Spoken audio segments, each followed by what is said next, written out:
অনিতা একটি গুণের অঙ্ক করবে। গুণক হিসাবে 35 না নিয়ে, অর্থাৎ একটা সংখ্যাকে সে গুণ করবে, সে 35 নেওয়ার কথা, 35 না নিয়ে শিখলো 53 নিল। এর ফলে গুণফল 540 বেড়ে যায়। নতুন গুণফল কত?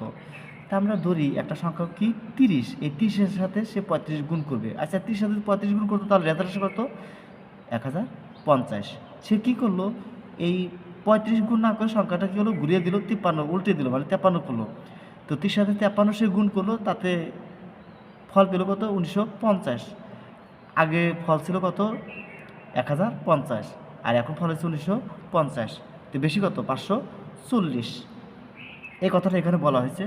তা আমরা ধরি গুণ্য, অর্থাৎ যে সংখ্যাকে আমরা গুণ করব, সংখ্যাটা ধরি এক্স। শর্ত মতে যেহেতু 53 সাথে যদি আমরা এক্স গুণ করি, তাতে যে রেজাল্ট আসবে, আর 35 সাথে যদি আমরা এক্স গুণ করি, তাতে যে রেজাল্ট আসবে, তার ব্যবধান কত? 540। এই দুটো থেকে যদি আমরা বিয়োগ করি, তাহলে 18x। সরাসরি এক্সের মান কত? 30। তার মানে মূল সংখ্যাটা কত? 30। এই 30কেই আমরা যদি 35 দিয়ে গুণ করি, তাতে যে রেজাল্ট আসে, আর 53 দিয়ে গুণ করে যে রেজাল্ট আসে, তার ব্যবধান 540। তো যাক, আমাদের নতুন যে গুণফল, তা আমরা কী হলো, 35 দিয়ে গুণ না করে কী হলো, আমরা 53 নিলাম। যদি আমরা এক্সের সাথে, অর্থাৎ এক্সের মান তো 30, যদি আমরা 53টা এক্স গুণ করি, তাহলে আসছে কত? 1590।